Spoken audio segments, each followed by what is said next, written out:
All right, so this is the homie NeetCode, and he made this really interesting video. He posted it about 1 month ago about, yes, FAANG prestige is overrated. If you look, this is the history of it. I started it back in May 2020. I didn't have a job, 0 subscribers, obviously. I continued making videos almost every single day up until I joined Google. I love this kind of perspective. Look at the grind just to get to YouTube. A year and a half, right? To October 2021, he gained 30K subscribers through 307 videos, which is insane in the span of like 18 months. Absolutely insane. So I was really, really happy. I thought that was like the peak. Now I got into Google, and I'm probably not going to do a lot on the YouTube side anymore. While I was working for the year and a half-ish that I was at Google, I didn't upload a lot. I made like 37 videos. I think some of them were LeetCode videos. Some of them were just like my opinion videos. During that time, I noticed something. I was like, what the hell?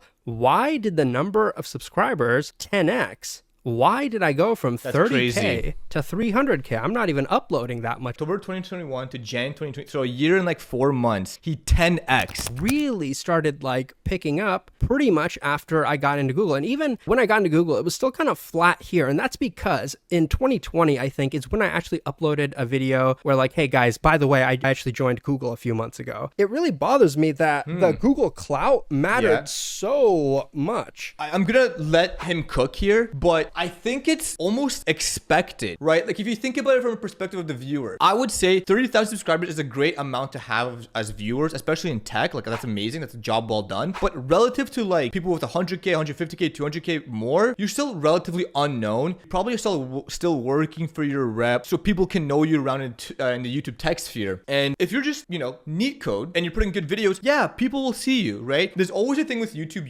content. It's like even if you put up an absolute masterpiece of a video, there's still a chance that no one will see it. That's just how it is. And I think having something from like, hey, I'm just, NeetCode, I make LeetCode videos, to saying exactly that, but now saying, hey, I work at Google now. And the thing is, I think what makes us different is 307 videos. People are like, okay, these are good videos, this is great. But now they see that based on his teaching, his knowledge, and who he is, he was actually able to land that Google job. So now what I think happened is people who may have not known him came across his channel and saw, this guy already has 300 plus videos about NeetCode, and he just recently got a job. He must know what he's talking about because it works, and he's proven that it works. So I think that's why maybe the clout started picking up. If there's 2 NeetCode, one person's called NeetCode, the other person is called HeatCode, right? They put the exact same video content, it's the exact same person, etc. But one says, Google software engineer, and the other one doesn't. People are gonna click that just because it does add some layer of credibility to who you are as an engineer. Brand name, the prestige, it mattered a lot to people. Nobody cared about the LeetCode videos I was making. I did get to 30K subscribers, so people did care, obviously, and they were helping people, and I was proud of that. I was enjoying making those. But when you put that like Google stamp on it, like guys,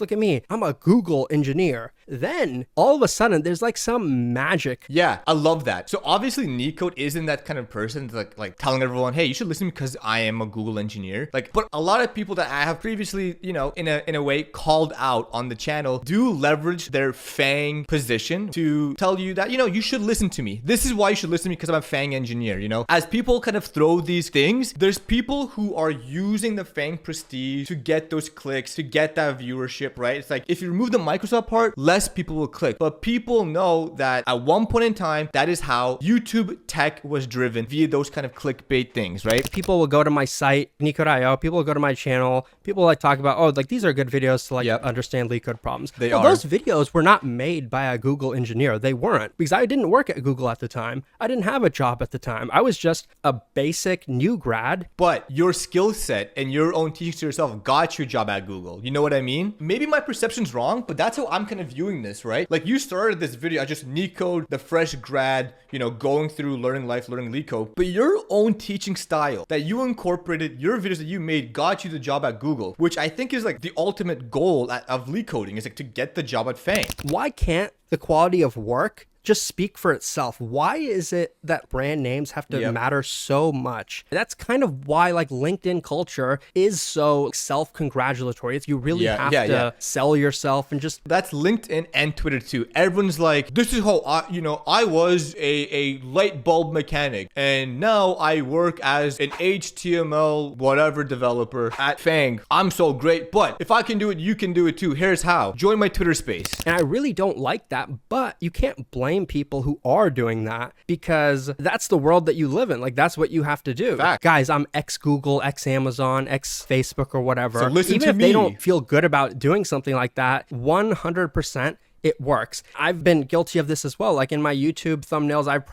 I used to work at Google. I mention it, I think sometimes in my videos. People say like there is some level of credibility to it. I agree. I think you should be proud of getting into these big FAANG companies. Almost life-changing, the stuff to be working on. This is like the biggest companies in the world. So the quality of engineering there is probably going to be higher. And I'm not saying don't be proud of it, but like to use that as a way to like gain credibility. Like okay, you know what? If I can summarize my thinking, would be the following. Because I started streaming coding before I ever got hired at a job, I kind of build that repertoire that like to judge someone, let me see you code. And like the best way is to like view it live, right? Like, cause you can ask ChatGPT, you can find a Git repo that no one knows about and copy that code, right? The end result is fine, but like to really judge someone how they code on the spot, like I want to see them do it live. And I see a lot of people do that, right? I like about tech is that it is more of a meritocracy than other fields, like law especially, and medicine, I think. Certain fields, like the college you go to, matters so much. Doesn't even matter too much like how good you are or whatever. Sure. Just like, oh, did you go to the right college? This happens in the United States,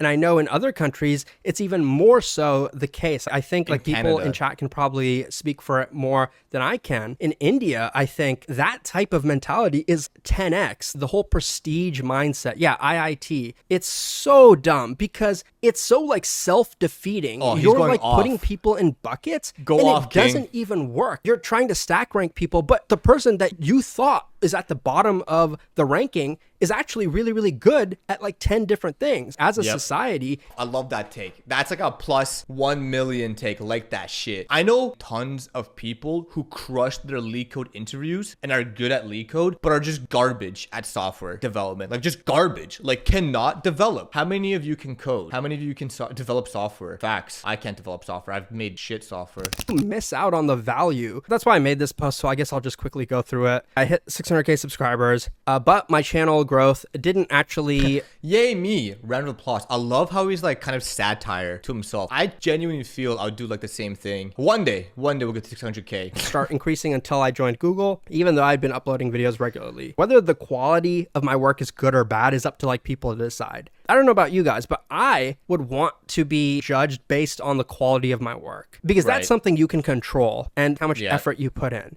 not based on like the prestige of the company you work for or worked for in the past. I think it's hard to do that because the problem isn't the person reviewing the video. The problem is the person clicking the video. That's the issue because I hear what NeetCode is saying and like 100% I agree, right? If you don't have that marketing or that clickbait thumbnail or whatever it is, if no one clicks your video, they won't even be aware of the quality that you produce. And that's the problem. And that's not a problem with tech. That's a problem with YouTube and people's attention. You have to make it interesting for someone to click the video. And at the beginning, that is the hardest thing a person can do. Once you find things that roll, you can roll with it. An example here is a lot of people who know my channel probably recognize my face at this point. And when they recognize my face in my channel, they know I make a lot of Go videos, right? They probably make like, oh, this guy, like I've seen his Go video before. It's kind of like a 1-2. They know me, Go, and probably some other things, right? I wouldn't want to be judged on that. Maybe some people do, but I definitely don't. I know I could probably like sell myself to you guys as like, I worked at Google, guys. I got promoted after like 1 year. I'm so smart. You should learn from me. Buy my courses, buy this, do that, and make me a lot of money. Make me a lot of money.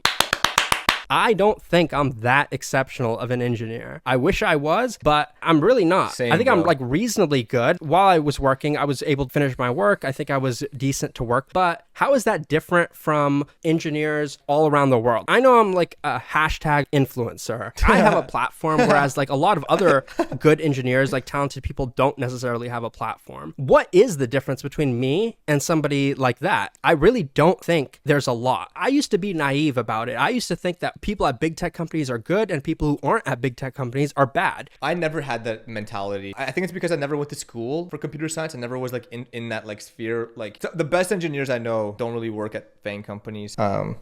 Is that true? It doesn't matter. I don't think much of that. Like I've never really believed in the FAANg prestige. There are people in countries, places in the world, and at companies that are really, really good, that are better, that are much better than people working at big tech companies. Some people working at big tech companies.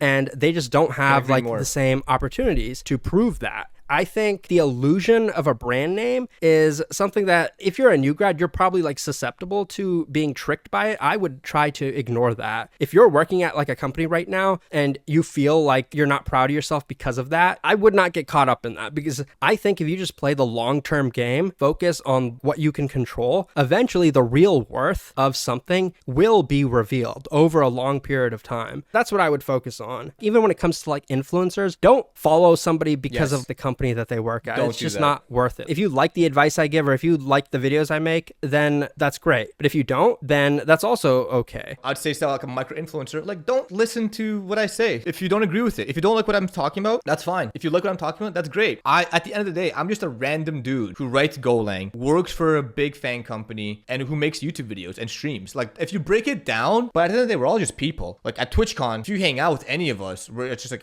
I hang out with Prime, I hang out with anyone, right? It doesn't really matter. I definitely say follow what you think is good advice versus following what people tell you is good advice. I think that's a good way to kind of look at it.